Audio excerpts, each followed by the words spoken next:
네, 오늘은 BMW 14번째 창세기 1장으로 풀어보는 숫자의 비밀, 율법, 고통의 숫자 5를 다루겠습니다. 여러분, BMW는 어떤 외제차가 아니라 하나님이 주신 차예요.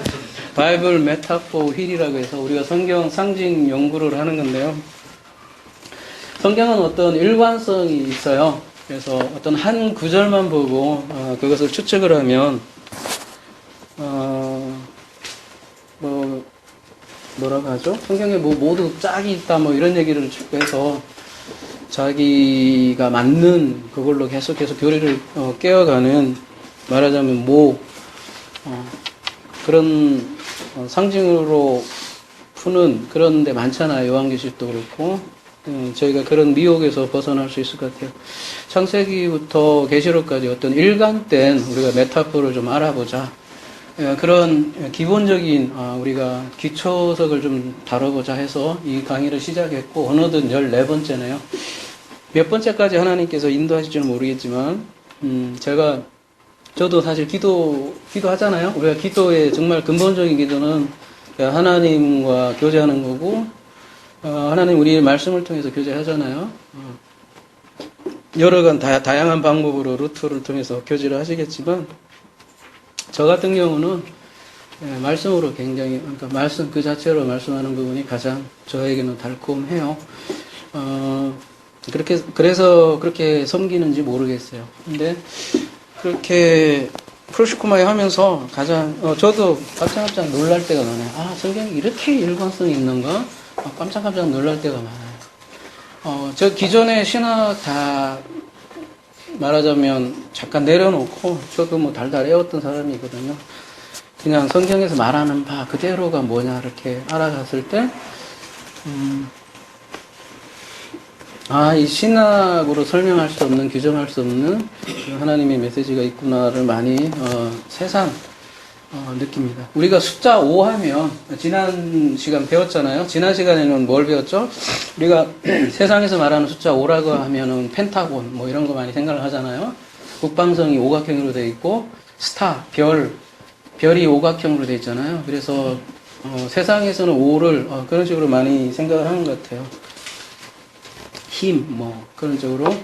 근데 우리는 그 세상에서 말하는 수비학이라는 게 있잖아요. 수비학. 옛날에 피타고라스 같은 경우는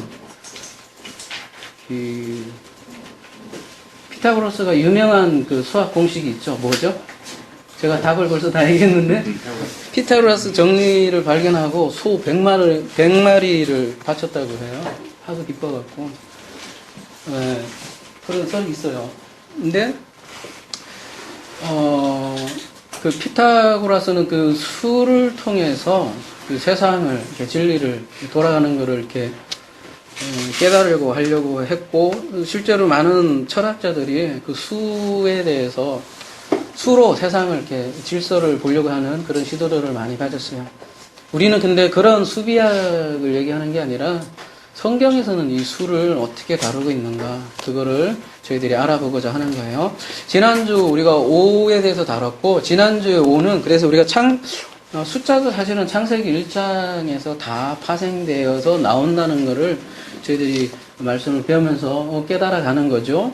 5는 창세기 5일 사역에서 우리가 그 메시지를 발견하면 5에 대한 의미가 나온다는 거예요. 지난주에 우리가 5에 대한 의미는 창세기 5일이 뭐였었죠? 우리 잠깐만 다시 기억하면, 새로 나오신 분도 있고, 창세기를 쉽게 이렇게 하면, 여기는 빛이잖아요. 아주 간단하게만 말씀드릴게요. 물, 씨, 그죠? 여기도 빛, 물, 씨, 이렇게 그냥 나눌 수 있어요. 근데 요 3일째까지는 하늘의 숫자라고 그랬잖아요. 그러니까 하늘의 뜻이 땅에서 이루어지는 과정, 이렇게 얘기한 거고, 여기는 물이 주된 거지만, 여기도 물에는 하늘 물이 있고, 땅 물이 있잖아요. 그죠? 여기 하늘에는, 여기는 이제 새로 구체적으로 등장하는 거고, 이제, 그 땅의 물, 그러니까 아랫물은, 큰 바다 짐승으로 이렇게 등장을 하잖아요. 그죠? 그래서 이 빛도 여기가 하늘빛이라면 생명의 근원이라며 이 빛을 받은 것이 이제 해달별로 표현을 하기도 하지만 구체적인 우리 인간이 알 수 있는 빛이 이제 사라는 거죠. 그래서 지난주는 이 새가 이 은혜라는 것을 우리가 살펴보았었어요. 그죠? 자세하게 다시 다룰 수는 없고, 근데 이 은혜가 타락을 하게 되면 어떻게 된다고 그랬죠? 지난 시간에 그 새가 바뀌어요. 이 새가, 은혜의 날개가, 은혜의 그 나하프가 갑자기, 시체를 먹는 새로 변해서 그 죽음이 모이는 것에 새들이 모이는 거예요. 그래서 요한계시록에도 보면, 새들이 많이 등장을 하죠. 근데 꼭 그 새들이 등장하는 곳은 어디냐면은, 그 시체들이 모여 있는 곳.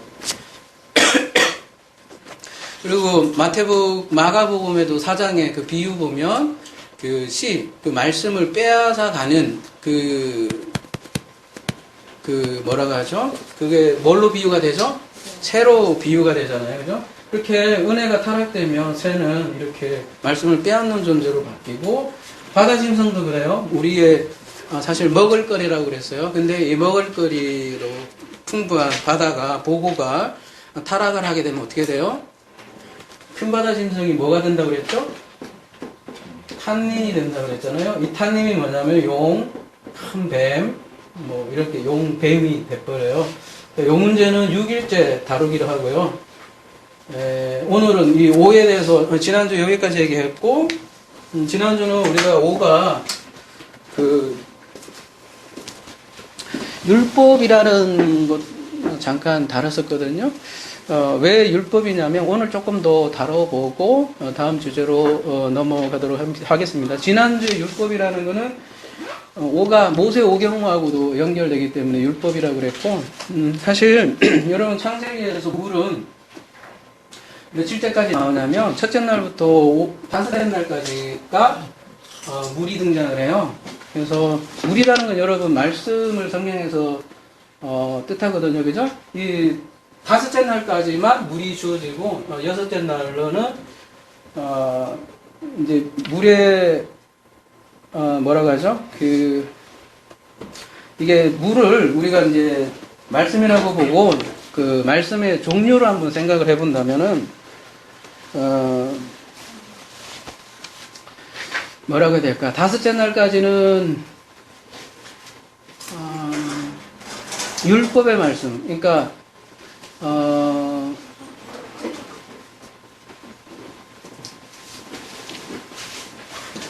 그러니까 6일째가 이제 다음 시간에 이제 6을 다룰 건데요. 6은 여러분 굉장히 딱딱한 음식이에요. 이제 여러분 다음 이제 강의 때 여러분 아마 넘어진 사람들도 무지 많을 수도 있어요. 처음 듣는 사람, 배경이 없는 사람은요. 666이 또 나오잖아요. 근데 이게 여러분이 알고 있는 666하고 전혀 다르거든요. 그리고 이게 6을 넘어가지 못하면 7로 못 넘어가거든요. 그래서 6은 굉장히 딱딱한 음식이에요. 근데 이 5까지는 이 말씀이 주어지고 말하자면 여기 다섯째 날은 물 말아먹는 정도, 그리고 그 앞에 물은 젖먹이 물 정도 그렇게 되는 거예요. 이게 창세기 1장이 우주 창조의 언어가 아니라 하나님께서 우리를 새 창조해 가는 과정이거든요. 언제 창세기 다룰 기회가 있을 것 같아요. 근데 보면 볼수록 그게 맞아요. 그렇게 보지 않으면 창세기는 풀리지 않고 우리를 어떻게 찌가진 그리스도와 하나 되게 만들겠다는 하나님의 후속사 과정이 창세기 1장이라고요. 그래서 우리가 이제 5까지는 이제 율법이고 말하자면 우리가 여기가 성전이라고 그랬죠? 여러분 기억나세요? 4는 성전의 숫자라고 그랬잖아요. 그죠? 언제 한번 다시 1서부터 7까지 다시 한번 정리할게요. 왜 이게 성전이 되는가가 기가 막혀요. 히브리어로 봐도 성전이에요. 히브리어에도 1, 2, 3 숫자가 있을 거 아니에요. 그죠? 그거는 마지막 시간에 한번 할게요. 오늘 5자만 볼 건데 그 숫자만 봐도 이게 성전인 게 아주 기가 막힌 거예요. 기수, 서수라는 게 나오잖아요. 그 기수가 사도 성전이 나와요. 그리고 성전이라는 건 네모잖아요. 이렇게 네모. 하필이면 이렇게 지으셨잖아요. 지성소가 변이 똑같잖아요. 그래서 4는 성전의 숫자고 5는 그러면 무슨 숫자겠어요? 지금 얘기했던 율법을 통해서 은혜라 사실은 알아가는 거죠. 성전이고 5는 율법이고 6은 뭐겠어요 그러면? 지난주 우리가 그거 다뤘죠? 예수님께서 사마리아 여인을 만났어요. 사마리아 만나서 물 좀 달라 그랬더니 예수님하고 말씀을 통하다가 물도 왜 당신이 나에게 물을 달라고 합니까? 이런 얘기를 하다가 물 달라고 하다가 갑자기 예수님께서 그런 말씀을 하시잖아요. 당신 남편 불러오라. 남편 얘기를 하잖아요. 근데 난 남편 없는데요. 그랬더니 그래 네 말이 맞다. 너에게 5 남편이 있었고 지금 있는 남편도 네 남편 아니야. 이런 말씀할 때 우리는 깜짝 놀라서 예수님은 기가 막힌 쪽집게다. 점쟁이다. 이런 생각을 가지고 그가 선지자 맞다. 이렇게 겉으로 말 생각하는데 예수님께서 진짜 얘기한 건 무슨 얘기냐면은 그래 맞다. 네가 신랑 남편이 없다고 하는 게 맞다. 왜 그러냐면 네가 5이라는 남편, 율법이라는 남편을 가지고 있었고, 그죠? 그리고 내가 너한테 지금 6번째로 와 있단 말이에요. 예수님이 그 여인한테 6번째로 와 있는 나도 사실 너의 최종 남편은 아니다. 마지막 남편은 뭐냐면 그 다음에 그래서 영과 진리로 예배에 대해서 계속 얘기를 하잖아요.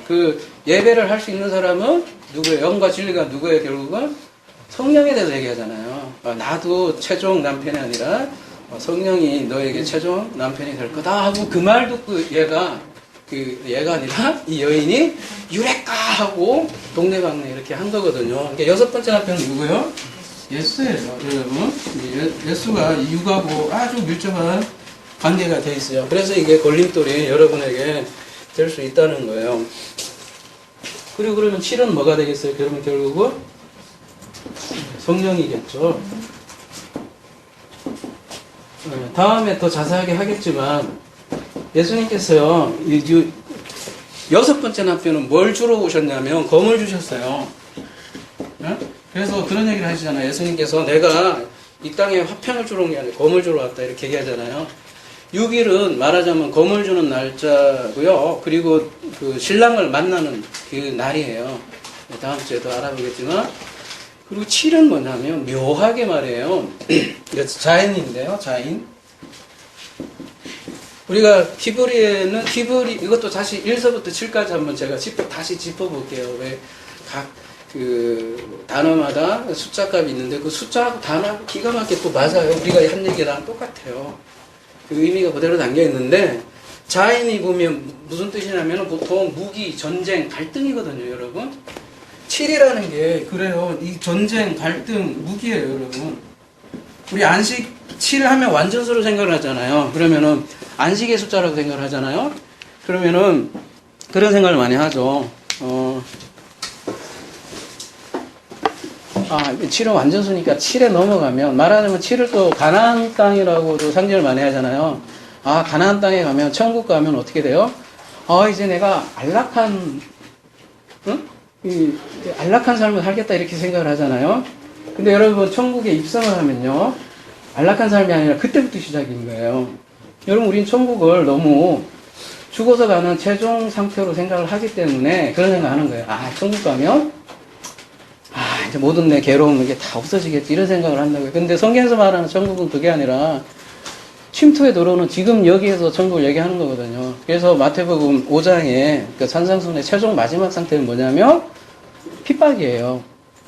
천국이 두 번 다 이렇게 앞에 데칼코마니로 이렇게 키아스틱 구조라고 하죠. 앞에 마음이 가난한 자가 천국이고 마지막에 기뻐하라. 핍박이 있는 자들이 천국이라 하잖아요. 천국으로 이렇게 대칭 구조로 되어 있는데 마지막이 뭐냐면 7이 뭐냐면 바로 핍박이라는 거예요. 핍박이라는 건 뭐냐면 다른 말로 전쟁이거든요. 뭘로 전쟁을 하겠어요? 여러분 우리가 가만히 있어도 그냥 전쟁이 돼요. 이제 여러분이 한번 보세요. 예를 들어서 인터넷 어떤 설교를 들어 그러면 말할 수 없는 안에서 막 전쟁이 일어나잖아요. 이제 더 이상 못 듣겠어요.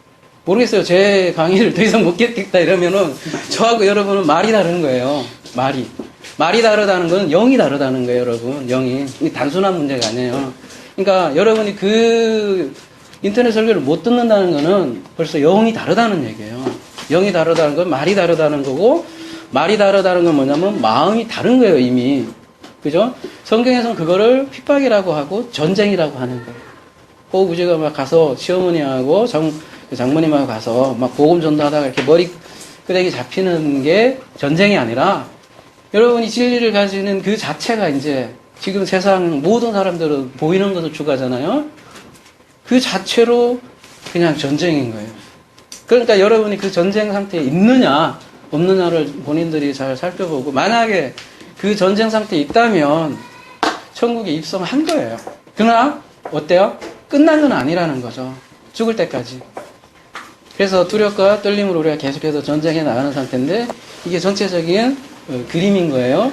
그래서 그 중에 오늘 5를 더 추가로 보충 설명을 하고 6으로 다음에 넘어가도록 하겠습니다. 우리 지난주에 다 그런 질문 하시더라고요. 앞에 질문 잔뜩 던져놓고 아무 대답 안 해주고 그냥 끝나더라. 어떤 분이 그런 얘기 하시더라고요. 월요 성경공 때. 네, 오늘 다 하려고요. 5가 생각보다 굉장히 내용이 많아서 그랬어요. 우리가 5 하면 사실은 어떤 개념이 잘 안 떠오르잖아요. 7 하면 완전수, 3 하면 하나님 삼일체수 이런 생각을 많이 하는데 5는 딱 잘 안 떠오르잖아요. 6 하면 666 이런 식으로 딱 떠오르는데 5는 잘 안 떠오르는데 제가 이렇게 말씀을 보다 보니까 굉장히 많더라고요. 5도. 네, 다시 한번 말씀드리지만 5는 율법의 숫자입니다. 모세의 의견이고요. 왜 그런지 또 마태복음 25장 1절 한번 우리 여기 띄워놨는데 한번 보도록 하겠습니다. 그때 천국은 마치 등을 들고 신랑을 맞으러 나간 열차와 같다 하리니 그 중에 5은 미련하고 5은 슬기 있는 자라. 하필이면 5을 왜 이렇게 나눴을까요? 그죠? 예? 3명은 미련하고 3명은 슬기로운다 이렇게 할 수도 있잖아요. 근데 이렇게 해놨어요. 성경은 참 재밌어요. 미련한 자들은 등을 가지고 기름을 가지지 아니하고 슬기 있는 자는 그릇에 기름을 담아 등과 함께 가져갔더라. 신랑이 드드움으로 다 졸며 잘세. 여러분 이스라엘의 결혼 풍습을 조금 알면 이게 이해가 될 수 있을 것 같아요. 우리는 결혼식 하면 한 20분이면 끝나잖아요. 그리고 우리 결혼식 가면 솔직히 결혼식 잘 안 보시죠.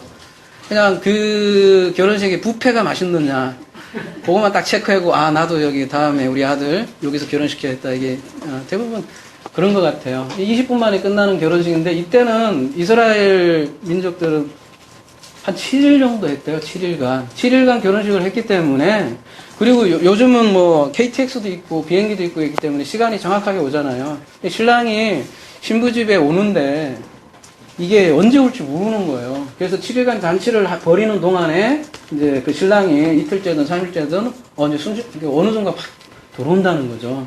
그래서 이제 기다리고 있는 장면이 그런 거예요. 밤중에 소리가 나서 보라 신랑이로다 맞으러 나오라 하매 이에 그 처녀들이 다 일어나 등을 준비할세 미련한 자들이 슬기 있는 자들에게 이르되 우리 등불이 꺼져가니 너희 기름을 좀 나눠달라 하거늘 슬기 있는 자들이 대답하여 이르되 우리와 너희가 쓰기에 다 부족할까 하노니 차라리 파는 자들에게 가서 너희 쓸 것을 사라 하니 그들이 사러 간 사이에 신랑이 오므로 준비했던 자들은 함께 혼인잔치에 들어가고 문은 닫히니라. 이 혼인잔치에 대해서는 우리가 한번 다뤘죠. 한번 참고하시고요. 그 후에 남은 처녀들이 와서 이르되 주여 주여 우리에게 열어주소서 대답하여 이르되 진실로 너희에게로는 내가 너희를 알지 못하노라 하였느니라. 그런즉 깨어있으라 너희는 그날과 그때를 알지 못하니라. 이렇게 되어 있어요. 여러분 제가 전철에 이렇게 앉아있으면 어떤 사람들이 맨날 그런 질문 맨날 아니고 한 번은 그런 질문을 하더라고요. 그 열처녀 비유에서 그 기름이 뭔지 아냐고 딱 얘기하는 거 이렇게 좀 각도 보니까 어딘지 알겠더라고요. 꼭 이거 갖고 많이 물어보더라고요. 그죠? 기름이 뭔지 알아요? 당신 그 기름 있어요? 막 이렇게 얘기를 하는 거예요. 그래요. 오늘 이참에 한번 그 기름이 뭔지를 한번 우리 한번 생각을 해보자고요. 먼저 25장 9절에 보면 이런 말씀을 해요. 슬기 있는 자들이 대답하여. 그러니까 이거 좀 달라고 하면 주면 좀 얼마나 좋아요, 그죠? 이제 그 미련한 다섯 처녀가 좀 줘. 그러면은 우리 같으면 그죠? 이 칼로스가 뛰어나, 그러니까 선으로 가득 찬 이제 현대인을 생각하면 좀 주면 어때요, 그죠? 같이 둘이 그러던가. 근데 지금 못 준대요. 그러니까 이게 야 나도 부족하다 이렇게 표현함으로써 무슨 얘기를 하냐면 이게 그냥 쉽게 나눠지는 게 아니다라는 걸 지금 암시를 하는 거예요, 그죠? 기름이라는 게.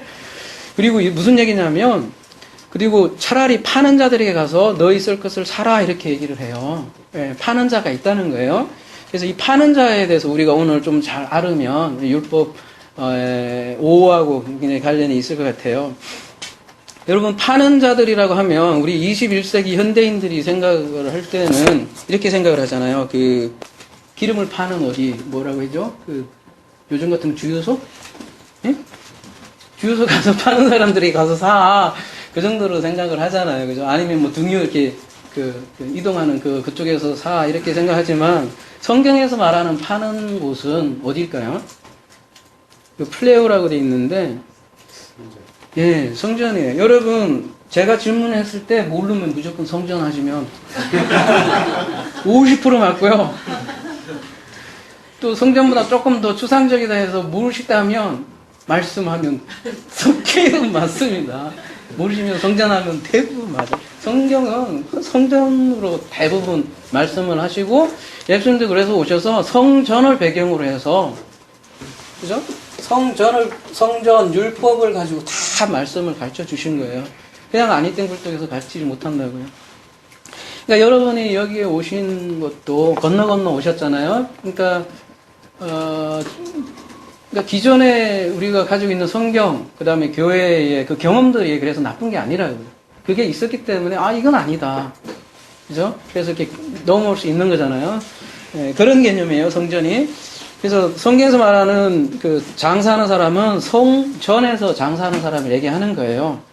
누가복음 19장 45, 46 가보시면 여러분 유명한 장면이 나오잖아요. 누가복음 19장 45, 46 제가 그냥 읽어드릴게요. 성전에 들어가서 장사하는 자들을 내어 쫓으시며 저에게 이르실 때 기록된 바 내 집은 기도하는 집이 되리라 하였거늘 너희는 강도의 그릇로 만들었도다 하시니라. 예, 여러분 유명한 성전 정화라고 하는데 학자들은 사실은 성전 정화 정도가 아니라 예수님이 성전 뭐예요? 정화 정도가 아니라 뭐라고 해야 되나요? 예, 파괴가 맞을 것 같아요. 예, 그냥 자신의 또 성전 파괴를 미리 보여주는 거기 때문에 그죠? 깨끗한 정도가 아니라 그냥 성전 파괴라고 보시는 게 맞아요. 파괴적인 행동이죠. 그래서 성경에서 지금 누가복음에서 보면 성전에서 지금 장사하는 모습이 나오고 예수님이 지금 이렇게 성전 파괴한 것은 근데 여러분 성전 안에서 그러니까 성전이 장사하는 곳인데 장사하는 자체가 나쁜 게 아니라 제대로 장사를 못했기 때문에 예수님이 지금 성전을 파괴한 거거든요. 성경에서 말하는 장사란 뭐냐면 기도거든요. 기도. 그죠? 기도하는 집이다 이렇게 얘기하잖아요. 근데 우리가 이 기도라는 의미는 우리 프로시코마에게가 기도잖아요. 그러니까 우리는 너무나 잘 알잖아요. 기도가 세상에서 말하는 단순히 뭐 내가 잘 되고 복되게 되고 혹은 뭐 신비의 경험을 하거나 혹은 하나님과 좀 그 너머의 어떤 짜릿한 체험 이런 정도를 넘어서 근본적인 기도는 어떻게 돼요? 그 하나님의 그 마음, 그 진리가 나에게 흘러 넘치는 게 기도잖아요. 그렇게 해서 교제가 이루어지는 게 기도잖아요. 그러니까 기도는 진리의 흐름인데, 진리가 내게로 오는 게 기도인데, 쌍방향이죠. 근데, 먼저는 하나님께서 먼저 나에게 진리를 주시는 게 기도인데, 성전은 바로 그런 곳이라는 거죠. 그래서 기도다, 기도하는 집이라고 예수님께서 말씀하셨는데, 어떻게 해요? 강도의 소굴로 지금 만들었다고 예수님께서 얘기하잖아요. 그러니까 성전에서 제대로 된 장사를 해야 되는데, 그러니까 율법을 가지고 진리로 교환해 줘야 되는 거예요. 성전에서 그 율법을, 그러니까 희생제사를 통해서 진리로 설명을 해줘야 돼요. 바꿔줘야 돼요. 그렇지 않으면 이 희생제사 자체가 전부 다 죽음이 된다고요. 그러니까 지금 그 장사를 하지 못하니까 예수님께서 지금 뒤집어 엎으신 것이죠. 그러니까 지금 서기관들, 바리새인들, 제사장들 이 사람들은 전부 다 율법, 성전을 하나님께서 선물로 주셨어요. 그런데 그걸로 진리로 지금 교환해주지 못하고 장사 못해서 이게 제대로 된 장사를 못했다는 거예요. 이 이제 상인이잖아요. 우리가 생각하는 21세 상인은 뭐 비단 장수 뭐 이런 거 생각을 하잖아요. 근데 그래서 성경에서 말하는 그래서 상인은 바로 이런 것들이에요. 요한계시록 한번 18장 11절 한번 들어가 볼까요?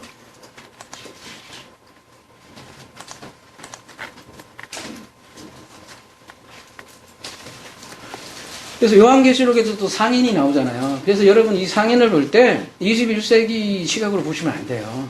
그 당시 히브리즘으로 봐야 돼요. 그죠? 그때 요한계시록 여러분 18장 보면 이게 상인을 21세기 관점으로 보면 어떻게 돼요? 와, 모든 무역.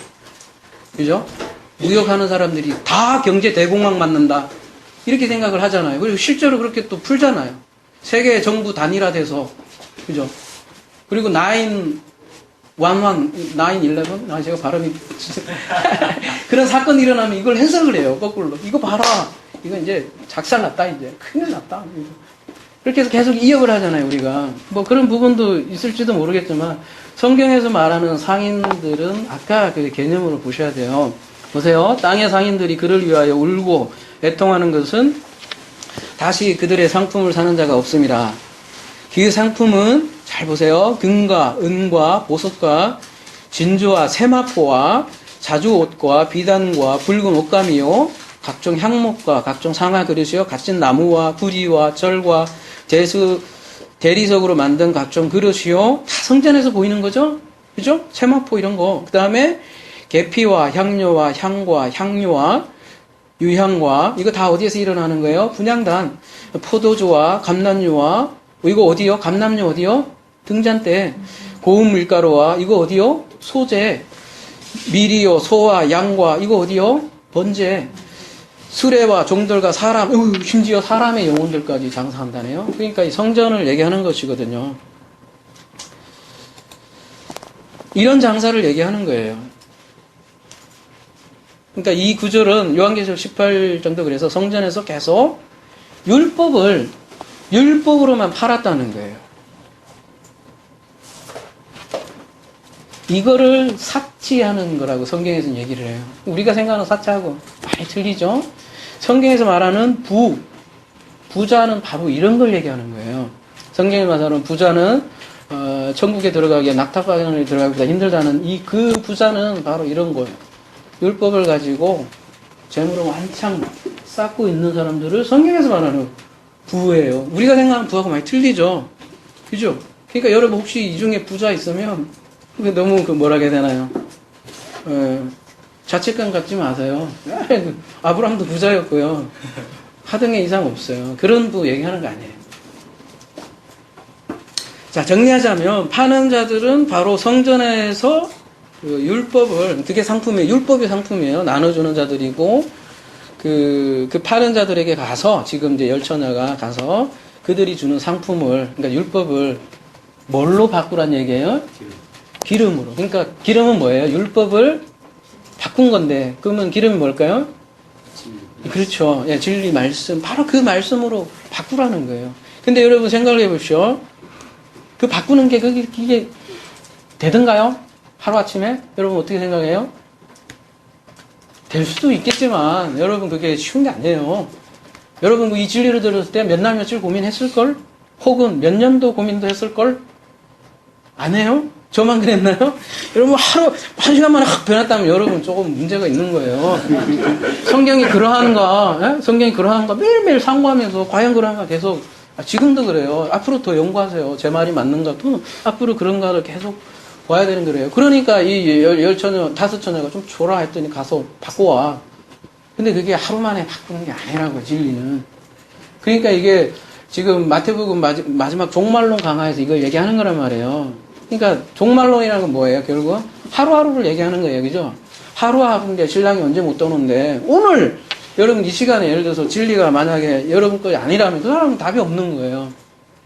성경에서 종말론은 바로 하루하루를 얘기하는 거거든요. 그러니까 못 바꾸는 거예요. 그러니까 신랑이 올 때 성문 안으로 들어갈 수 없다. 그렇게 얘기되는 거예요. 부자와 나사로도 지난주도 했지만 똑같잖아요. 네가 가서 죽은 자가 살아나서 너 얘기해도 너 모른다. 왜냐? 살아있을 때 네가 모르면 그거 모르는 거다. 살아있을 때 너에게 누구로 줬냐? 율법과 선지자라는 그게 천사의 형태로 줬다라고 얘기하잖아요. 그래서 천사가 받들려서 천국에 갔다고 얘기하잖아요. 그 얘기거든요. 율법과 선지자로 그게 천사의 형태거든요. 천사가 여러 가지 형태로 나타난다겠죠? 그렇게 천사가 그렇게 얘기했는데 너 모르는데 지금 와서 또 천사 달라고 그 얘기하는 게 부자와 나사로잖아요. 똑같은 얘기예요. 그리고 다시 아까 돌아가 볼까요? 마태복음 25장 돌아가 보면 이 말씀이 그러한 말씀인 게 확증하는 게 그 다음 비유가 또 나오잖아요. 그 다음 비유가 유명한 달란트 비유잖아요. 또 어떤 사람이 타국에 갈 때 그 종들을 불러 자기 소유를 맡긴 것 같더라. 자, 소유하면 이제 뭐예요? 여러분? 모르면 이거 하면 50% 맞는다니까요. 뭐요? 예, 성전을 맡겼어요. 율법을 맡겼어요. 응? 맡겼어요. 우리 21세기 사상, 21세기 마인드로 생각하면 이렇게 생각해요. 뭔가 큰 돈을 맡기거나, 그죠? 주인이. 이렇게 생각하는데 성경은 그런 개념이 아니라고요. 각각 그 재능대로 한 사람에게 금 5달란트를, 한 사람에게 2달란트를, 한 사람에게 1달란트로 떠나갔으니 쭉 나머지는 얘기 너무나 잘 알아서 다 읽을게요. 그래도 되죠? 예, 너무나 이거 여기는 전부 다 대부분 고수들만 오셔갖고 한 20년은 전부 다 권사님은 끼지도 못하고 요 학생도 여기 한 분 오셨는데 비록 나이는 21살인데 산전수전 다 갖고 왔더라고요, 벌써. 놀라요. 여기 오시는 분들은 적어도 그거는 다 띈 사람들이기 때문에. 그러니까, 율법 성전에 아주 되어 본 사람들만 여기로 넘어올 수 있는 거예요. 그렇기 때문에 제가 굳이 다 안 읽을게요. 자, 이 달란트 비유를 대부분은 우리는 어릴 때부터 설교를 그렇게 들어왔잖아요. 설교는 안 듣더라도 계속 우리가 은근중에 스트레스 받잖아요. 각각 달란트 하면 뭐를 생각하죠? 쟤는 탤런트이죠. 탤런트이죠. 요즘 아이돌처럼 탤런트를 너는 5, 너는 2, 너는 1 이렇게 하나님께서 각각 탤런트를 다르게 주신 거야. 그러면 하나님은 이렇게 불공평하고 불공정하다는 그런 은연중에 생각을 하면서도 그래도 내게 주신 1달란트, 그죠? 1탤런트 요거 잘 짬박지 말고 열심히 충성, 봉사 이렇게 하면 뭐라 그래요? 우리 항상 잘했다, 착하고 충성된 종아. 여러분 충성된 종아도 여기 한번 원문 볼까요? 그 충성 아닐걸요? 제가 알기로. 한번 볼게요. 제가 또 불확실한 얘기 하면 안 되니까. 제가 예전에 본 기억으로는 피스토스거든요. 몇 절이에요? 21절. 여기 있죠? 그쵸? 피스토스예요. 그러니까 아가도스, 너 그 중골로 너 아가도스 만들었고 피스토스가 됐구나. 그 얘기예요. 여러분, 이 얘기는 그냥 길어지니까 제가 생략할게요. 나중에 개인적으로 아니면 후에 할게요. 복잡한 얘기예요. 아가도스 됐구나. 피스토스 됐구나. 그 존재를 얘기하는 거거든요. 근데 우리는 이거를 그냥 착하고 충성 다 해갖고 1달란트로 어떻게든 불려갖고 2달란트로 만드는 대박 터트리는 그런 비유로 왔잖아요. 근데 하나님께서 그러시는 하나님이냐고요? 그렇지 않아요. 차별적으로 그러시는 분이 아니에요. 이 얘기는 무슨 얘기냐면, 이제 오늘 오후에 대해서 관련되어 있지만, 여기에, 오늘 비유에 그 숫자들이 등장하는데요. 무슨 숫자 나오냐면요. 다 한번 보세요. 10, 5, 2, 1 달란트 이 4개의 숫자가 나와요. 그죠? 25장 잘 보세요. 10달란트, 나중에, 10달란트 가진 사람한테 다 족벌어요. 1달란트가 이놈의 자식. 해갖고 다 준단 말이에요. 그러니까 그때 등장한 게 10달란트 였거든요. 10, 5, 2, 1. 이렇게 돼 있단 말이에요. 그러면 10은 뭘까요? 16법인데, 그죠? 율법에 굉장히 뭐라고 하면 우리의 가장 대표적인 거는 10언약, 10대, 10이라는 언약, 10계명. 뭐 우리가 이제 너무 어릴 때부터 그냥 계명 너무 쉽게 얘기하기 때문에 10계명으로 그냥 알더라도 우리가 단어를 쓰더라도 여러분 언약으로 좀 이해했으면 좋겠어요. 10언약. 그러니까 10개의 언약을 주었는데 이 10계명을 2개로 나누면 어떻게 돼요? 하나님 사랑, 이웃 사랑 이렇게 되는데 우리는 뭐 4대 6이라고 많이 하잖아요. 신개념, 그러니까 뭐라 하죠? 대신계명하고 대인계명에서 4대 6으로 얘기하는데 여러분 그 부모가 우리 인간의 부모 아니라는 거 배웠잖아요. 아부, 엠 해갖고 하나님의 성전, 하나님의 말씀. 그렇기 때문에 그 부모가 누구예요? 우리 인간의 부모가 얘기하는 게 아니라 사실은 하나님 공경이에요. 그러니까 천대까지 뭡니까? 은혜가 베풀어지고 영생을 얻는다는 얘기지. 그 인간 부모 아무리 성겨봐요, 여러분. 천대까지? 아이고, 3대만 돼도 끊쳐요. 그러니까 그 부모는 하나님이에요. 그러니까 5대5 맞아요. 왜 5대가 맞냐면, 우리 여러분 실체해 보세요. 제가 주일 학생들한테 그 전에 있던 교회에 많이 이거 썼어요. 자, 10개가 있어요. 하나님께서 우리에게 10개 언약을 주셨어요. 이 중을 쫙 나누면 5대5예요. 그죠? 그래서 5개를 우리에게 주셨어요. 이 5개로 뭘 만드냐면, 짠! 2개를 만들어요. 뭐요? 하나님 사랑, 이웃 사랑. 다른 말로 하면, 구약, 신약, 뭐 이런 식으로 얘기하고. 아니면, 여러분에게는, 아랫물, 인물, 뭐 이렇게, 다양하게 설명할 수 있고, 예수, 그리스도, 이렇게 얘기할 수도 있고. 이게 2달란트거든요? 그러면 그거 2달란트를 갖고, 한 개를 만들어야 되잖아요? 그죠? 하나는 뭘까요, 그러면? 그 1달란트를 만들어야 돼요, 여러분. 2손 갖고. 그게 뭐예요? 이 2손이 하나 되려면 어떻게 돼야 돼요? 합쳐져야 되죠? 이렇게 되든, 이렇게 되든. 이걸 뭐라 그래요, 여러분? 그게 프로시쿠마예요. 여러분, 이 프로시쿠마 이거 엄청난 단어예요. 그러니까. 이 기도가요, 이거예요, 바로. 여러분, 그거 막, 이게 아니라, 10개를 5개로, 2개를 1개로 받는 것. 이게 1달란트고, 이게 기도고요. 예, 그 기도가 그러니까 뭐냐 한번 다시 한번 볼까요? 그러면 이 기도가 뭔지 여러분 1달란트가 어디에 등장을 해요? 잘 여러분 기억을 한번 되살려 보세요. 우리 성전에서 모든 교훈을 준다 그랬어요. 성전에 1달란트가 등장하는 곳이 어디예요? 그렇죠. 금 등잔, 그죠? 그 금 등잔 때가 1달란트인데 이 1달란트가 금으로 돼 있어요. 금으로. 근데 몇 킬로인지 알아요? 등잔 때가 1달란트가 여러분, 금이 무려 33kg. 그러니까 1kg에 한 5천만 원 하면 요즘 돈으로 하면 한 6억? 이러니까 나중에 바벨론 이런 데 침공을 하면 성전에 있는 거 다 들고 가죠. 막 금, 은 돼 있는 그릇들 다 들고 가잖아요. 하나에 16억짜리예요. 어마어마한 금이에요. 이게 이제 근데 한 덩어리로 돼 있어요. 그죠? 네, 금등잔대가 한 덩어리로 돼 있고, 어떻게 돼 있어요? 이렇게 돼 있잖아요. 이게 딱 이거예요. 1, 2, 3, 4, 5, 6, 5. 이거 어떻게 설명을 해야 되나? 이거 안 치울게요. 그래서 아까우니까 이렇게, 예? 그 다음에 이렇게, 그 다음에 가운데에 이렇게 7개잖아요. 이렇게 돼 있어요. 그래서 요거 창세기 1장. 창세기 1장은 모든 것을 말한다. DNA예요, DNA. 요거 분석하면 개놈 프로젝트예요, 여러분. 창세기 1장 진짜 한번 연구 많이 해보세요. 그래서 요 등잔대가 바로 창세기 1장의 그 언약, 맹세. 그러니까 등잔대 실체는 언약이에요, 언약. 근데 이 언약을 우리가 담고 있으면 뭐가 된대요? 소금이 된다고 이제 마태복음 5장에서 얘기를 해요. 21절에는. 근데 이 소금을 품고 있는 게 이제 언약이고, 이 소금을 실체화시키면 뭐라 그래요? 빛이라 그래요. 빛. 그것을 빛이라 그래요. 막 세상에 빛과 소금으로 해갖고, 세상을 내가 다 유토피아로 만들겠다. 이게 성경에서 얘기하는 빛과 소금이 아니라 뭐예요? 그 언약을 내가 실체화돼서 내가 소금이 되는 거예요.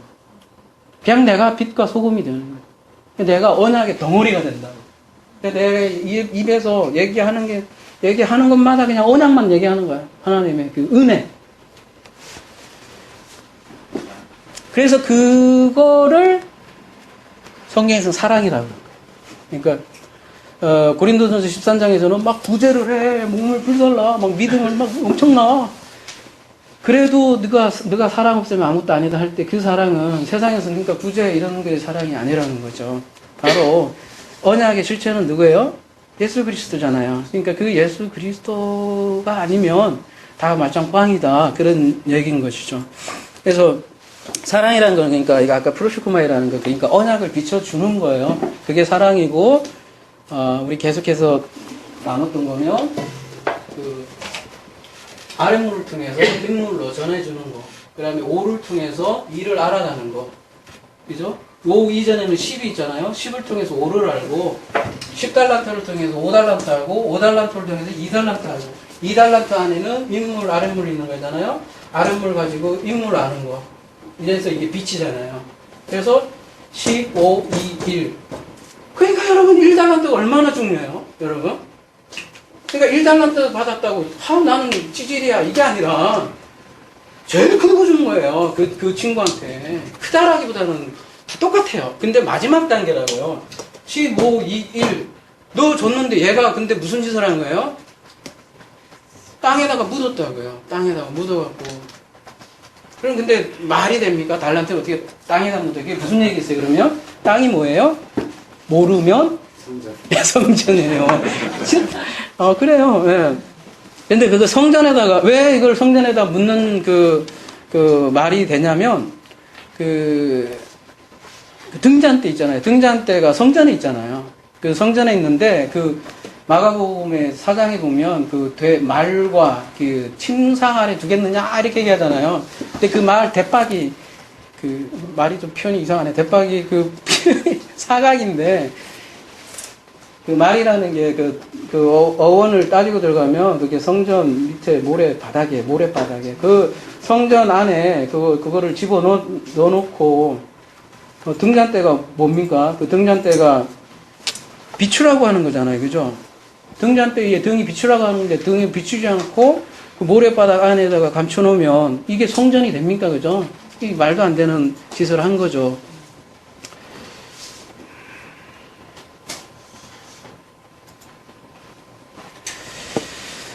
여러분, 그래서 기도라는 거는, 그러니까, 다시 정리를 하자면, 그, 사랑이라는 거는 다 같은 얘기예요. 그래서, 어떻게 보면, 한원주의라고 여러분 얘기할 수도 있을지 모르지만, 그렇지 않아요. 여러분, 진리가 됐다, 안 됐다 논쟁도 많이 있고, 그런데 내가 진리를 품었냐, 안 품었냐, 그 기준은 하나예요. 모든 하나님의 말씀을 하나로 얘기할 수 있느냐. 여러분, 이게 되지 않으면 신학자들은 이것 썰, 저것 썰, 얘는 이거 얘기했다, 얘는 이거 얘기했다. B는 이거 얘기했다. 근데 나는 사실 모르겠는데 그래도 A가 많은 사람들이 지지하니까 난 이걸로 갈래? 이렇게 얘기하는 게 설교인 줄 알아요. 네. 근데 그렇지 않아요. 성경에서 말하는 건 그거는 그냥 근데 그분들은 그거를 이제 하나님을 의지해서 얘기했다고 하잖아요. 이거는 하나님 말씀이니까 너희들 무조건 믿어 이렇게 얘기하지만 성경에서는 그렇게 얘기하는 게 아니라 자기 말로 얘기를 해야 된다는 게 호물록이에요. 그러니까 시인한다고 하는 게 같은 말이 된다는 거거든요. 그러니까 내가 호물록이가 되려면 그러니까 한 가지로 얘기할 수 있어야 된다는 거예요. 그러니까 모든 그 어떤 진리가 있더라도 결국은 그게 꼭지점 설교라고 비아냥 걸 수도 있지만 굉장히 풍성한 거예요. 결론은 안 하죠. 결론은 버킹검인데 그 버킹검으로 가기 위해서는 우리가 인생 20년, 30년 수많은 그죠? 환난과 고통이 없는 사람들 아니면 수백 권의 책을, 수천 권의 책으로 가는 사람들도 있을 거고, 그죠? 수많은 루트를 통해서 하여튼 버킹검을 찾아가는 건데, 그 버킹검은 알아야죠. 그걸 어떻게 설명하냐에 따라 다른 건데, 그 버킹검이 술인가요? 뭐지? 브랜드? 네. 그거였나요? 갑자기 얘기해본 거예요. 그래서 프로시코마이는 마실 수 없는 물을 마시는 물로 바꾸는 걸 또 프로시코마이라고 하고 진리라고 하고 사랑이라고 하고 그것을 빛을 비춘다고 하는데 그 사건이 마라 사건이잖아요. 마라 사건. 우리 출애굽기 15장 21절 한번 가봐요. 출애굽기 15장 25절.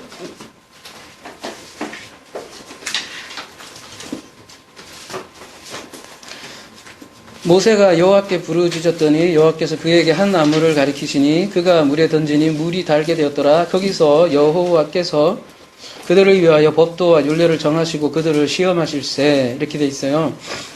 이게 아주 중요한 본문이에요. 여러분, 율법을 우리는 시내산에서만 받았다고 생각하는데, 시내산 이전에 율법의 근본 정신을 여기다가 심은 거예요. 율법은 다른 게 아니라, 얘들아, 마시지 못하는 물을 너희들이 가지고 있지. 율법이죠? 율법이라는, 여러분, 마시지 못하는 물이 있는데, 여기에 언약의 나무, 스타우로스, 그죠? 언약의 그 기둥이, 막대가 들어가니까, 언약으로 바뀌니까 드디어 얘가, 마라가, 마리아로 바뀌죠, 그죠? 그래서 예수님 마리아 얘기도 나오잖아요. 근데 이 마시지 못하는 물이 드디어 마시는 물로 바뀌는데 이게 율법의 근본 정신이라는 거예요. 율법을 받았으면 반드시 진리로 가야 된다는 거예요. 그 물의 변화 사건이 또 언제 있었냐면 여러분 가나 혼인잔치에 예수님께서 요한복음에 의하면 처음으로 일으킨 기적 사건이 이적 사건이, 표적 사건이 가나 혼인잔치예요. 그게 뭐냐면 또 물을 변화시키는 사건이었거든요. 근데 이 출애굽 할 때 그 애굽 땅에는 이 물의 거꾸로 변화해요. 뭐가 뭘로 변했죠? 물이 피로 바뀌었어요. 그죠? 이게 거꾸로 가면 골 때린 거예요, 여러분. 그래서 성경에서 피는 뭐라 얘기하냐면 피는 생명이라고 하지만, 그죠? 피, 물 이렇게 돼 있잖아요. 피 본다 하잖아요. 우리 그런 얘기도 많이 하잖아요. 성경에서 피는 뭔 얘기냐면 이제 구약을 뜻하기도 하고요. 구약, 그 다음에 율법 이런 걸 뜻해요. 이게 맞다는 게 아니라 이것부터 시작을 하는 거고 근데 피는 반드시 물로 바뀌어야 돼요. 여러분 가나 혼인잔치가 그 적포도주가 그러니까 물이 적포도주로 바뀌었다고 많이 생각하는데 적포도주라는 말 없어요. 그냥 물이 변한 거예요.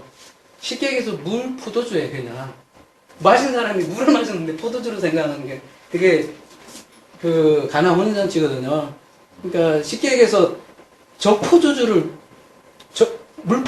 포도주를 제가 많이 안 마셔서 잘 안 하지만 적포도주를 물포도주로 바꾼 거예요. 말하자면 그들의 관념으로.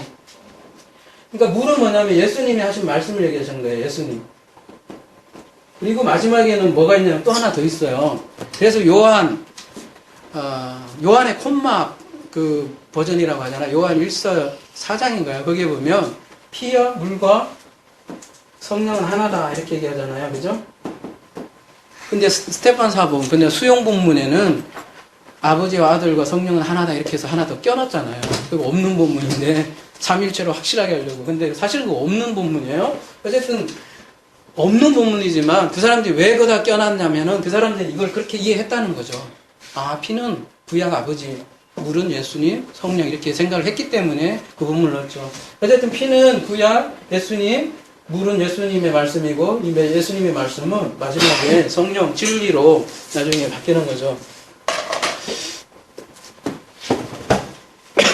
그래서 피에서 물로 바꿔주는 사건이 가나 혼인잔치고요.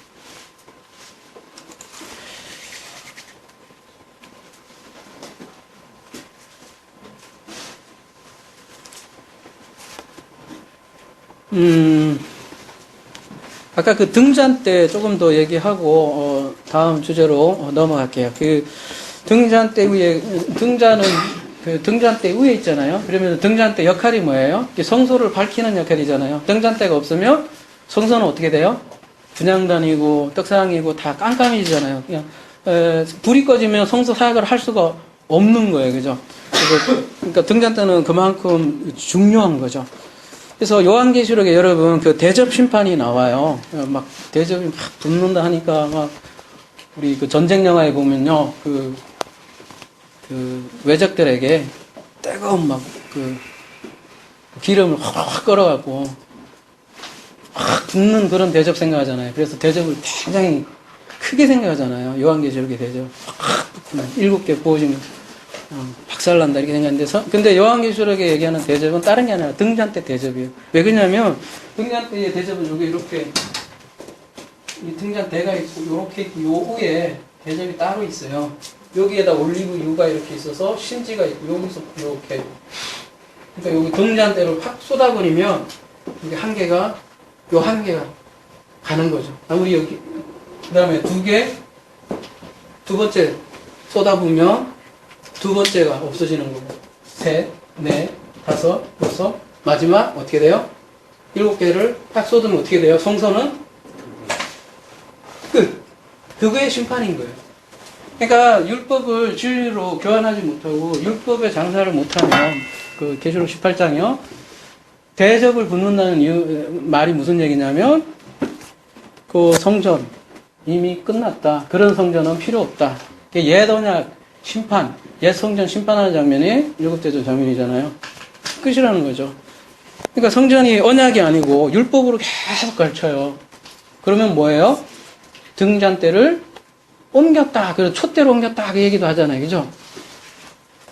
그러면 한국교회는 어떨까요? 여러분 지금 유추하세요. 예. 잘 생각해 보세요. 뭐가 옮겨졌는지 정말 고민해봐야 돼요. 자, 마태복음 25, 그러면서도 계속 부흥 안 된다고 난리예요. 마태복음 25장 24절. 다시 한번 돌아가 봅시다.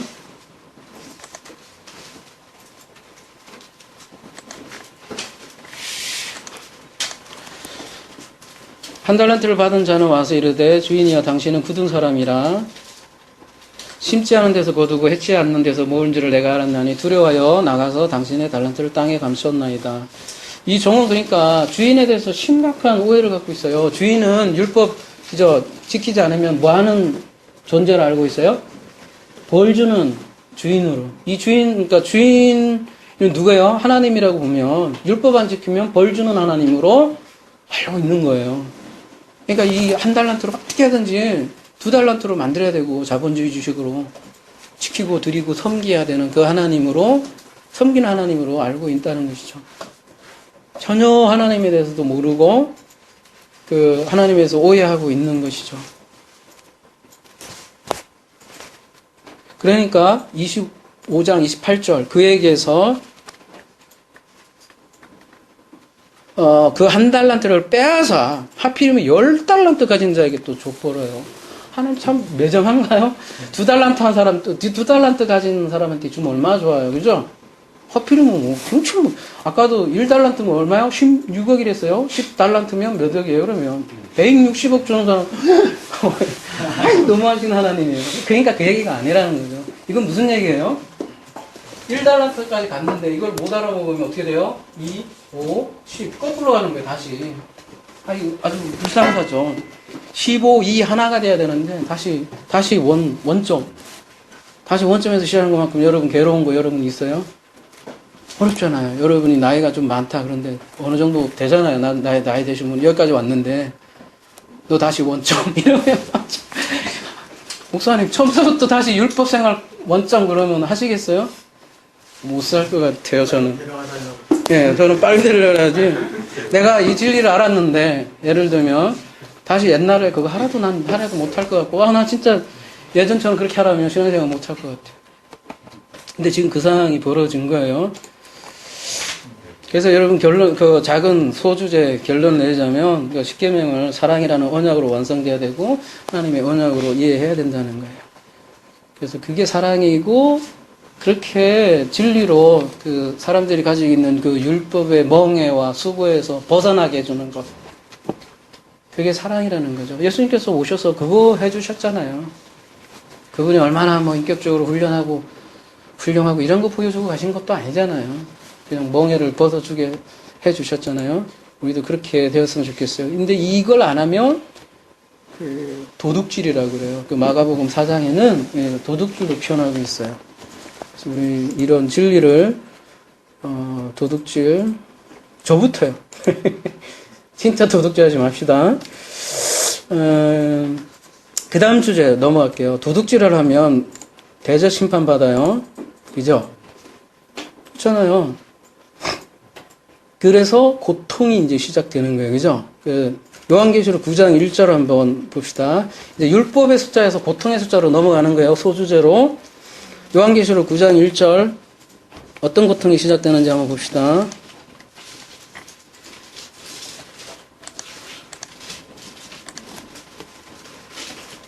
그거 희한해요. 여러분 요한계시록 잘 읽어보세요. 항상 7이거든요. 근데 그 중에 항상 그거 다 봐봐요. 1절 5째 천사가 나팔을 불어요. 그러니까 항상 그 5번째가 고통의 희한하게 하이라이트예요. 그 표현들 보세요.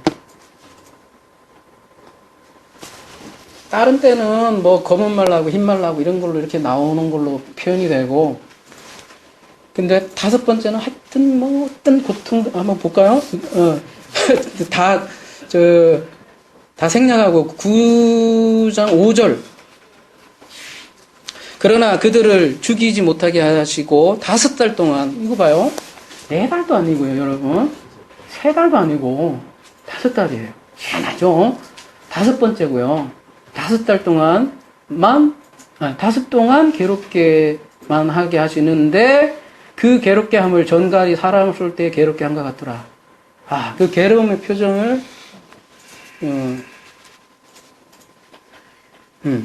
그렇게 표현을 하고 있어요. 요 자세한 내용은 계시록 때 하기로 하고요. 지금은 우리가 큰 주제 그러는 거예요. 하필이면 5번째 천사가 불 때 고통을 느끼고, 하필이면 5달 동안, 극심한 황충해. 이 황충해 재앙도 공충 하고 그런 거 아니겠죠, 이제. 예.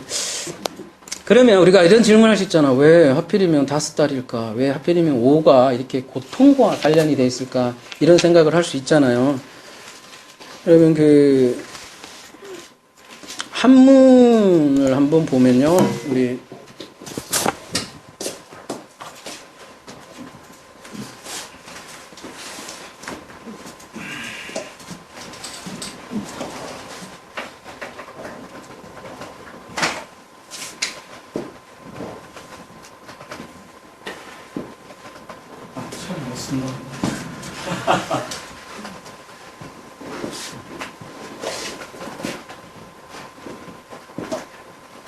갑자기 이름이,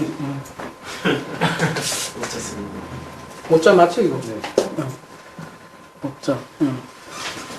이걸 분해를 하면 이게 헬라어 파생하듯이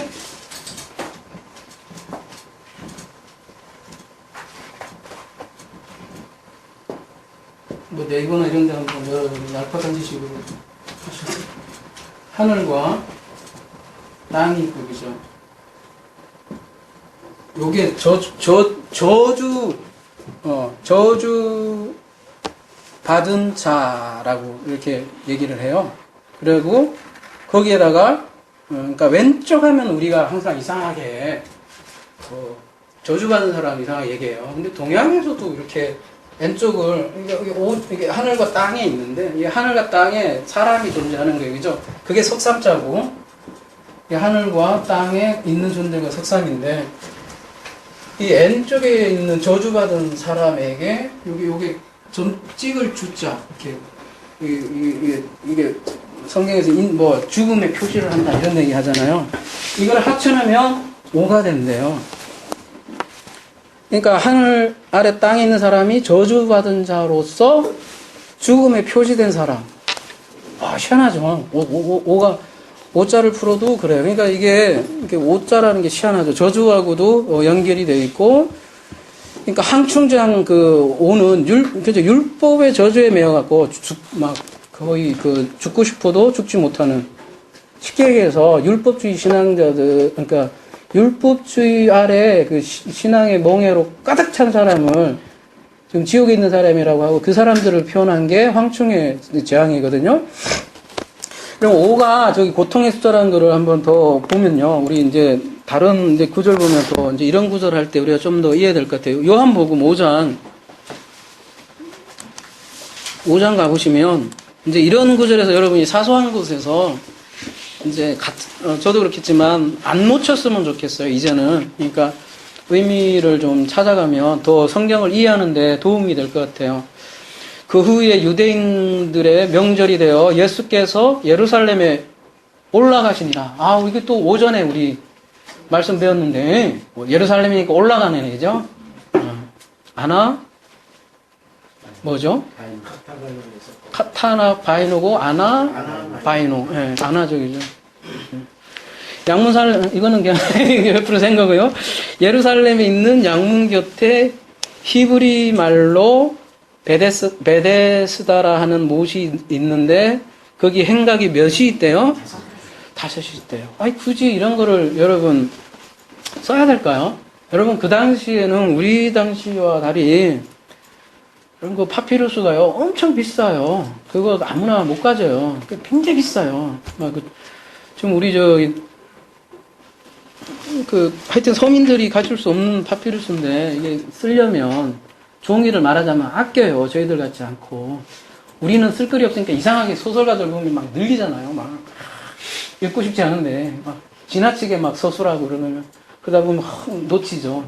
근데 그럴 때 사실은 소설가들은 그걸 말하자면 강조하는 거예요. 우리가 볼 때는 막 이렇게 늘리는 것 같잖아요. 그 여자의 머리는 곱슬머리에 3cm에 앞에 눈썹은 일자고 이렇게 할 때 우리가 할 때 주인공이 막 이렇게 자세하게 해야 되나 그렇지만 그렇게 할 때는 그 사람을 묘사하기 위한 굉장히 그러니까 그 저자가 굉장히 중요시하는 건데 지금도 그런데 이 당시에 이렇게 서술한다는 거는 나름 얘기를 하려고 한단 말인 거죠.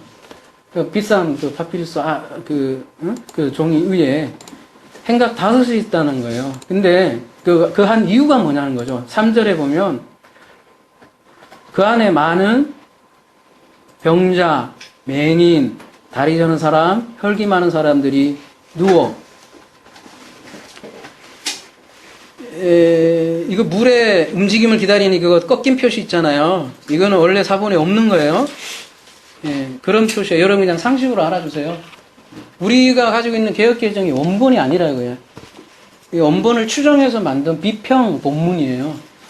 그래서 최대한 원문에 가깝다고 생각을 하는 그걸 가진 게 우리 지금 한글 개혁개정인데요.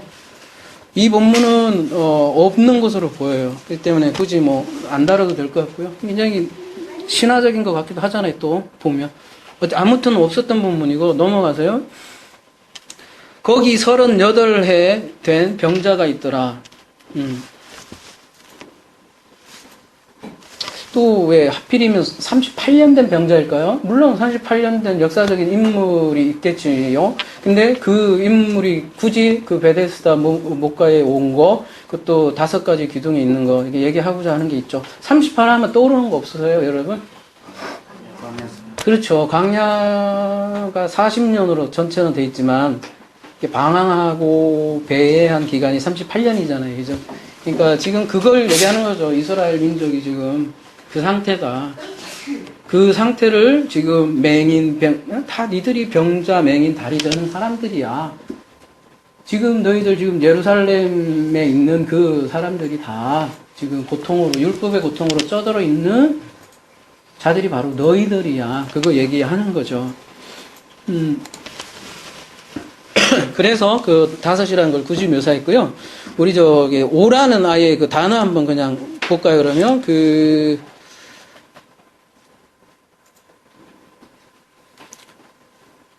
이게 그냥 여기서 찾을게요. 400이.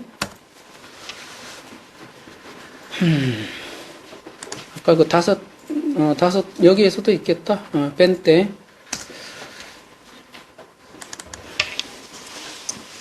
요거 재밌어요. 이게 성경을 재미로 읽는 건 아니지만, 또, 말씀을 또 배우면서 재미도 주시잖아요. 보너스로. 뺀 때가 5이라는 뜻이잖아요. 근데, 그 비슷한, 뭐라고 합니까? 그거를, 어근이 비슷한, 쫓아가 보면요. 펜티크로노스라고 있어요. 앞에 펜티까지 갔잖아요. 펜티가 아니고, 그러니까 펜티까지가, 참, 그 시기하네. 펜트까지가 같은 어근인데, 이게 무슨 뜻이냐면, 어때요? 궁핍한, 가난한 뜻이에요. 그리고, 한 번 더 가면, 펜도스라고 있어요. 여기도 펜까지 갔잖아요. 뭐라고 돼 있냐면, 슬픔, 애도라는 뜻이에요. 그리고 한 번 더 밑으로 내려가면 3996이 있잖아요. 펜테오. 여러분 이거 많이 들어보셨죠? 펜테오. 어디서 들어보셨어요? 마음이, 우리, 산상수훈에서 2번째 복 뭐예요? 애통한 자는 복 있나 할 때 펜테오였잖아요. 그죠? 그러니까 맨 때는 뭐예요? 슬퍼하다, 애도하다, 울부짖다. 그러니까 오가 희한하죠. 다 그런 뜻이죠. 그러니까 궁핍, 가난, 슬픔, 애도 등 고통의 숫자라는 거죠. 그러니까 사도 바울이 이런 얘기를 했어요. 저번에 이제 제가 질문을 드렸잖아요. 왜 사도 바울은 이런 얘기를 했냐? 제가 한번 질문을 했던 것 같아요. 한번 볼게요. 고린도 후서 11장 24절 보시면 이런 얘기 하잖아요. 앞에 이제 계속 고생한 얘기 나와요. 그러면서 유대인들에게 40에서 하나 감한 매를 5번 맞았으며 그렇죠. 뭐 역사적으로 하필이면 5대 맞았겠죠. 근데 하나님께서 창세 한 마리 떨어뜨리는 것도 섭리라고 하셨는데 왜 이렇게 사도 바울을 통해서 연관돼서 그죠? 이런 표현을 썼을까라고 거죠. 이제 좀 이해되시죠? 5번은 정말 고통을 호소하고 표현하는 거죠. 여러분 요한계시록 다시 한번 그 대접심판 아까 얘기했었는데요. 7 대접 쏟는 이거 치웠구나. 16장 한번 가볼게요.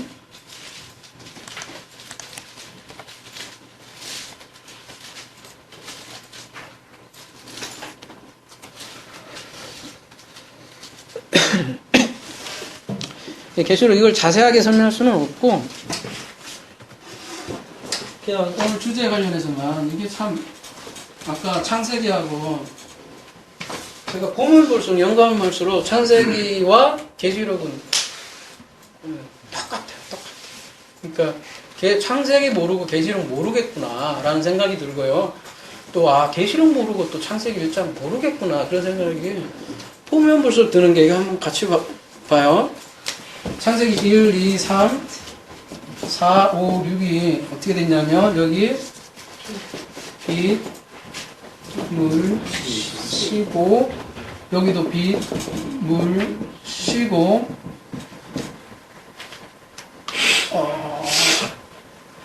근데 여기 재앙이 떨어지는 게 한번 보세요. 다른 거 다 생략을 하고 첫째 천사가 그죠? 1.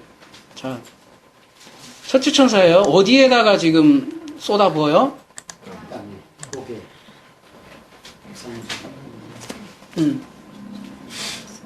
일단 땅. 그다음에 둘째 천사는요? 바다. 셋째 천사는 여러분 강하고 바다는 뭐가 틀려요? 근데 하여튼 강은 육지에 있는 거예요. 물의 근원인데 하여튼 얘는 땅이 있는 거고 바다는 바다고 그죠? 그 차이는 있는 거예요. 그 다음에 넷째 천사가 어디다가 쏟아부어요? 시원하죠? 여기 해요. 그 다음에 다섯째 천사는 어디다가 보여요? 짐승의 왕자라고 돼 있어요? 예. 여기 짐승 봤었죠? 탄닌. 그 다음에 여섯 번째는 또 강이에요. 요거는 큰 강이네요. 어쨌든 강이에요.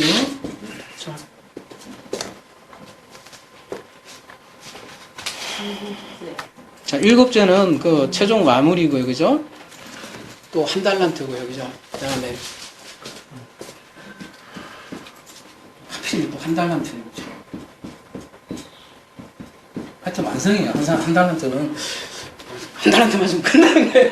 자, 보세요. 아니, 여러분 재앙을 쏘아도 꼭 이상하게 패턴이 있다고요. 여러분 이거 대전 말고도 다른 것도 한번 보세요. 그 3분의 1 이렇게 할 때도 땅, 바다, 강. 자, 창세기 1장이 땅이 혼돈부터 시작하잖아요. 그죠? 그 다음에 두 번째가 물이 사실은 바다와 아랫물은 바다잖아요. 세 번째는 묻이 드러나고 묻에 있는 게 강이잖아요. 그 묻에서 이게 사방으로 근원이 흘러가는 거잖아요.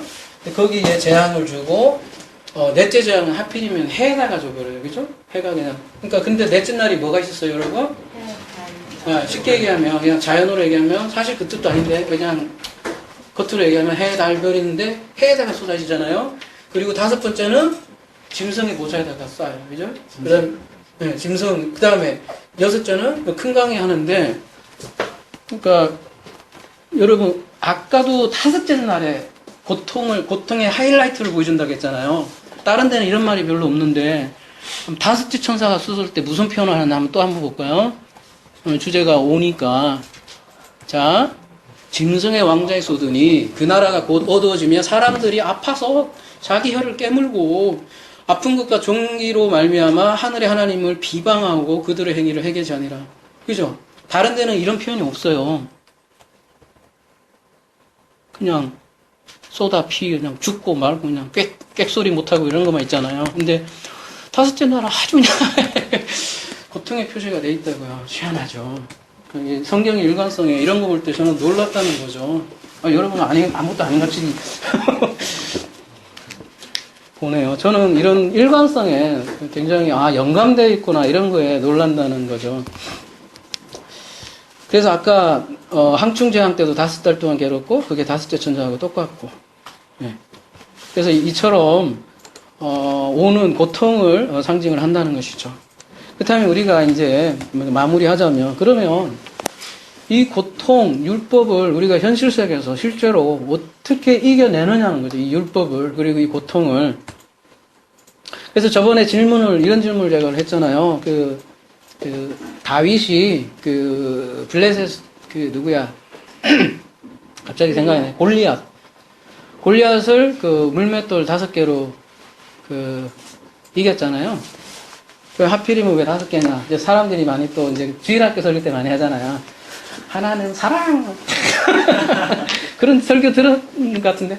하나는 뭐야? 믿음, 아니면 자기가 가지고 있는 달란트 있잖아요. 내 달란트는 뭐 이런 거 해갖고 이렇게 많이 하는데, 다섯은 뭘까? 우리 한번 사무엘상 가볼까요, 그러면? 사무엘상. 여러분이 한번 연구해보세요, 개인적으로. 제가 시간상 다 못하니까. 그냥 다섯이라는 것만 제가 한번 그냥 여러분하고 좀 나눠볼게요. 지금 하메시라고 돼 있잖아요. 그죠? 하메시. 이건 서수예요. 예, 이건 크게 의미 없고. 여러분, 히브리어는 3인칭 단수가 기본형이에요. 그리고 세 개의 글자만 기본형이죠.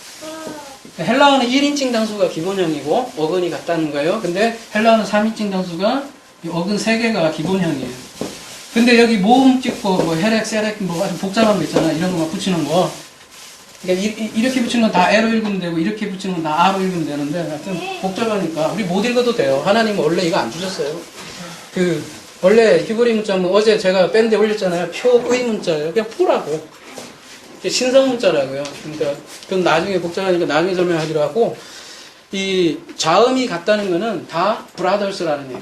그러니까 우리 가족이라고 형제자매처럼 같은 뜻을 가지고 있어요. 그래서 같은 자음을 쫙 살펴보는 거가 굉장히 도움이 돼요. 자, 지금 다섯째 서수라는 건 아무 의미가 없잖아요, 그죠? 그래서 이제 이 의미를 따라가 보면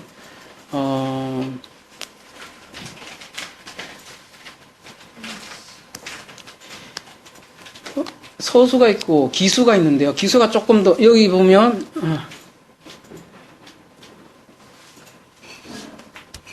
2568 이거는 기수네요. 이미 서수 다섯째라는 거는 아까 창세기 다섯째는 2549거든요. 2549 한번 볼까요? 2549 이게 서수죠. 이게 근데 서수는 굉장히 길잖아요. 지금 여러분이 봐도. 근데 여기 모음 빼면 모음은 별로 의미 없거든요. 모음 빼면 기수가 되는데 아까 기수가 2568이고 이게 이제 쌍이 같다는 거죠. 이거는 이제 기수고 이거보다는 2570 이제 요 근처에 이제 있는 것들이 어근이 같을 거 아니에요. 말하자면 생긴새가 같을 거 아니에요.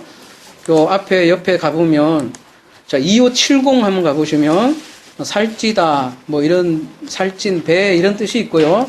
그 바로 한 번 더 넘어가면 살쪄서 뭐예요? 견고한 숙련된 군인, 무장한 사람 이런 뜻이 있어요. 그러니까 오라는 거가 하필이면 다이다하고도 관련이 있는데 저번에 이거 언약 얘기할 때 왜 오가 다이다하고도 관련돼 있다고 제가 말씀드린 적이 있죠. 근데 그거는 BMW 여러분이 한번 참고하시고요.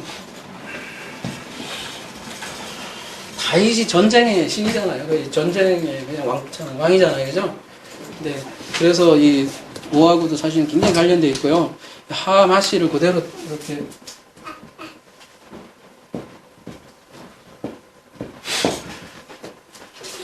이게 예를 들면 다섯이라고 한다면요. 그러니까 자음 다 뺀다고 하면 그 다섯.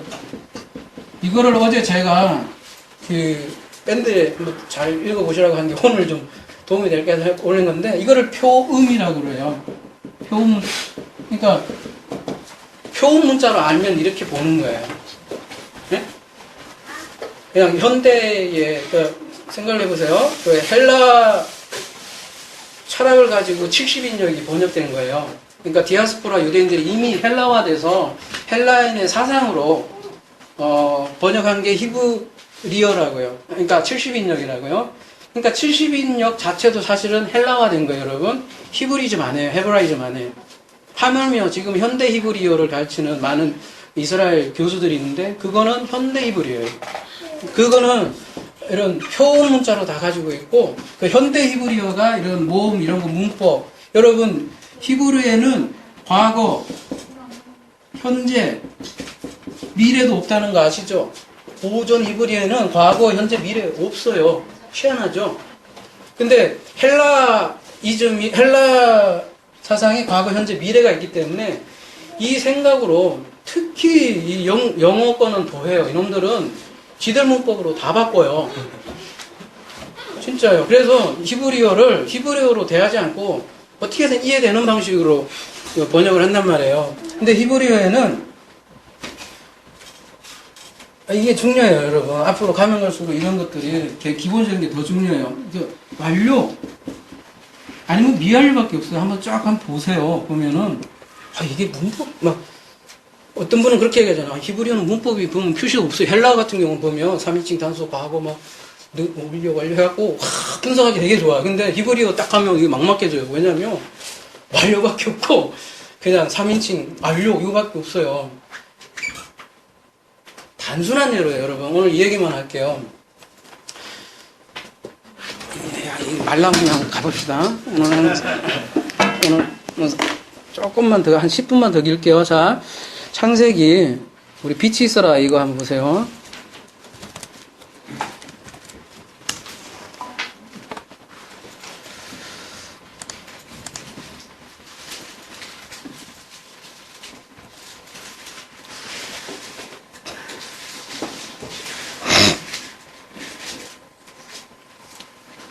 있으라 하면은 빛이 있으라 할 때 있었고 이렇게 하잖아요. 이게 이제 동사 칼 미완료 남성 3인칭 단수 이렇게 돼 있잖아요. 근데 미완료예요. 근데 앞에 그 바브라는 게 있어요. 그래서 생각을 해보세요. 이게 물리적인 하늘의 창조라면 빛이 있어라 그러면 빛이 있어야 될 거 아니에요. 여러분 생각을 해보십시오. 그렇죠? 완료해야 될 거 아닙니까? 상식적으로 생각해 보시라고요. 자, 이 히브리어를 처음 본 사람이 딱 이걸 봤어. 봤더니 빛이 있으라 했더니 빛이 있었고가 미완료인 거야. 그래서 빛이 있어야 되는데 없는 거예요. 이게 뭐지? 그래서 여러분 그 유명한 히브리어 공부 좀 많은 사람 알아요. 바브 연속법이라고 해서 그죠?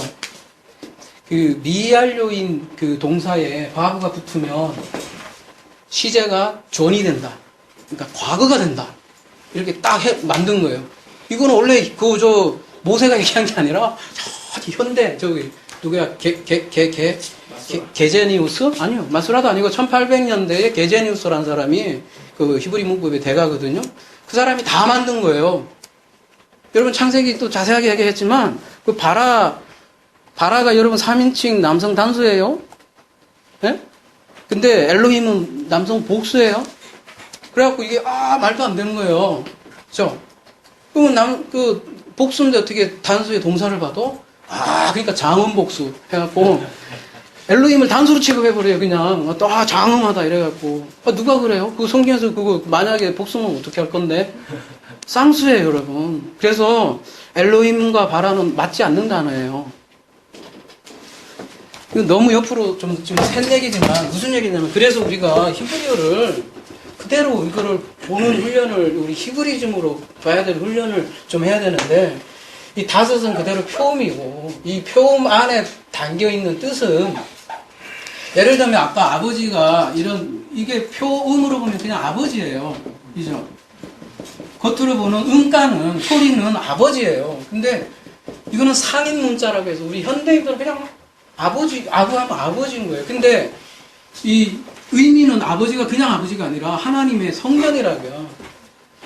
성경에서는 하나님의 성전을 아버지라고 얘기하는 거예요. 그러니까 아버지 잘 공경해. 그 아버지 안에 있는 하나님의 마음과 뜻을 잘 알아서 보라는 게 성경에 얘기하는 거거든요.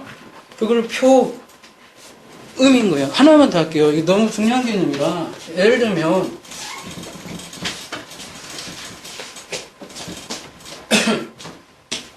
액트가 있어요.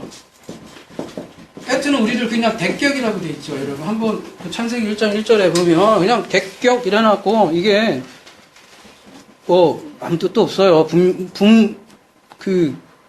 불변사, 이렇게 해갖고, 대격, 곧, 즉, 일반적으로 표현되지 않음, 이렇게 놨어요.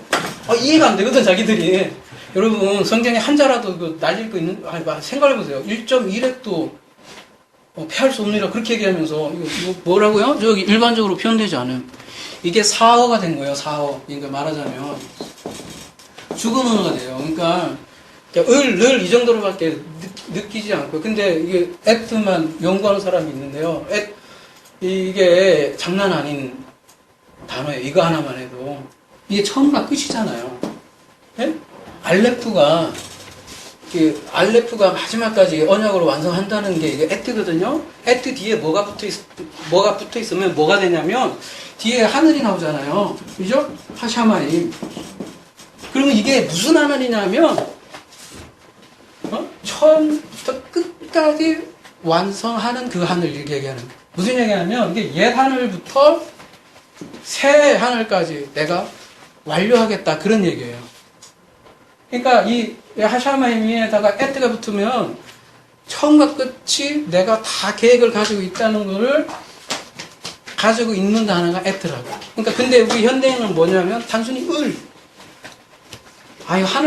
하늘들과 땅으로도 번역을 안 하고, 천지를, 하늘이 쌍수잖아요. 그러면 좀 존중해줘야 될 거 아니야. 하늘들과 땅, 이렇게 단수잖아요, 땅. 그러면 땅은 또 왜 단수일까? 이런 고민들을 해야 되는데, 안 한다는 거죠. 제가 왜 이렇게 긴 서술을 하냐면, 그래서 이 다섯이라는 것도 고민해보자는 거예요. 왜 하나님이 다 이렇게 다섯을 이렇게 하필이면 만드셨을까? 그런 고민을 여러분 계속 해보시면 하나님 마음을 읽는다고요, 마음을. 그러면 1, 2, 3, 4 이게 단순히 숫자 노름이 아니고, 예? 수비학처럼 막 숫자하고 노는 게 아니라 하나님 마음을 하나하나 알고 가고, 그러면 결국 1로 다 나중에 통합이 돼버려요. 숫자를 연결하다 보면. 마지막 결론은 그 1로 다시 갈 건데, 자, 이게 다섯이 표음이라면 이 뜻이 뭐냐면, 이거 보세요. 이게 울타리잖아요. 울타리는 성전밖에 없어요. 성전 안에서 말씀을, 이거 많이 제가 얘기했죠?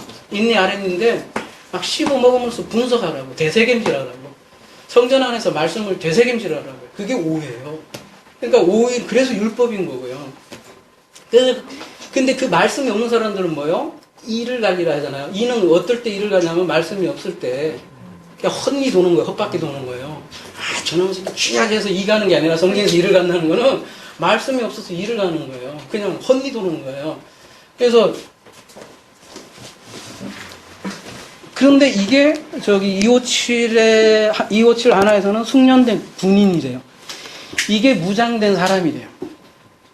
그러니까 5개 돌 던진 거는, 5개 딱 준비한 거는, 내가 한 방에 못 물리치면, 또 하나 던지고, 5분 만에 내가 저놈 죽이겠다, 그런 메시지가 사실은 아니고, 실질적으로 한 번에 못 맞추면 그 다음 맞추기 어려워져요. 그리고 한 번에 맞춘 것도 한 번에 맞췄다라기보다는 하나로 맞춘 거예요. 하나로.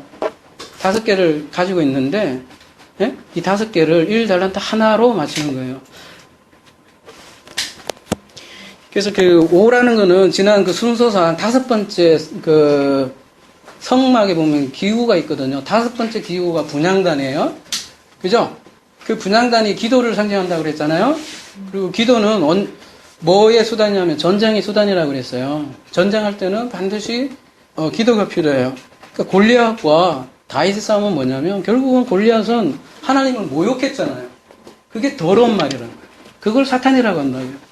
그 더러운 말과 그 오라는 율법을 하나로 그 진리로 이기는 그런 장면이 골리앗과 다윗의 싸움이라고 해요. 그러니까 골리앗은 누구예요? 결국은 딴 사람 얘기가 아니라 내 안에 골리앗을 이기는 거라고. 그러니까 그리고 마지막으로요. 우리가 고린도전서 14장 19절 한번 다루고 마무리하도록 하겠습니다. 이게 오늘 결론이 돼야 될 것 같아요, 여러분. 고린도전서 14장 19절.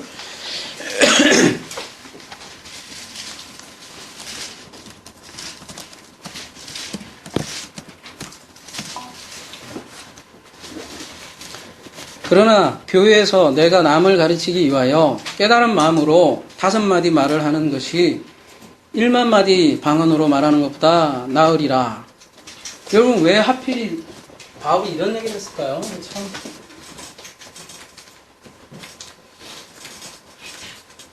명준 형제하고는 이걸 좀 나눴는데 제가 아주 자세하게 얘기했는데 오늘 시간이 많지 않아서 자세하게는 못했지만 왜 하필 정답 얘기하지 마세요. 바울이 이런 표현을 했을까? 왜 하필 깨달은 마음으로 5마디가 1만 마디보다 낫다 이런 얘기를 했을까요? 그럼 한자에 보면 이런 게 있어요.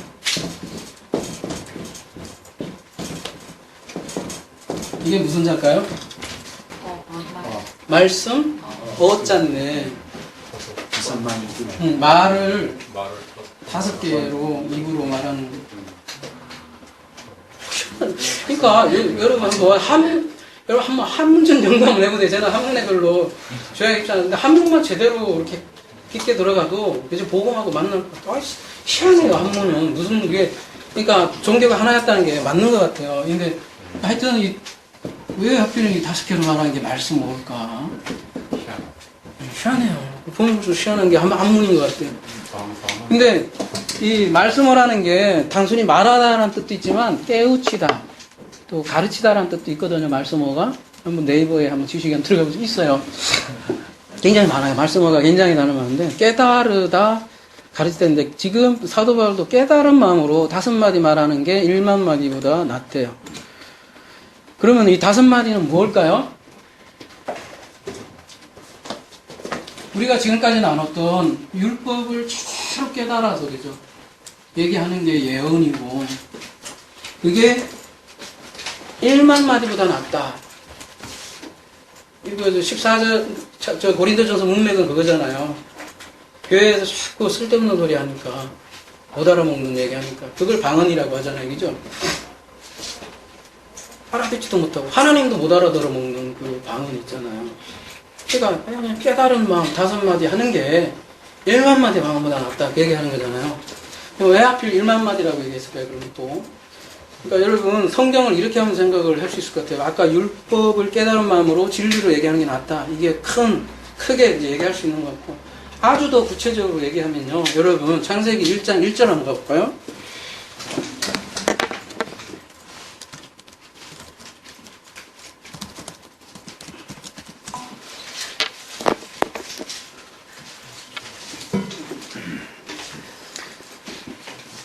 베레시트 바라 엘로힘 에트 샤마임은 에트하고 샤마임하고 붙었다 치면요. 그 다음에 에트 에레츠 7 분리하면 7치지만 에트 샤마임하고 에트 에레츠를 붙이면 정확하게 5자거든요. 사도 바울이 사실 이거를 정확히 염두에 두었다라고 제가 얘기할 수는 없죠. 그렇지만 저는 그렇게도 이해가 되더란 얘기예요. 무슨 얘기냐면 성경에 수많은 그 말씀들이 있잖아요. 그래서 1만 마디의 말씀들이 있잖아요.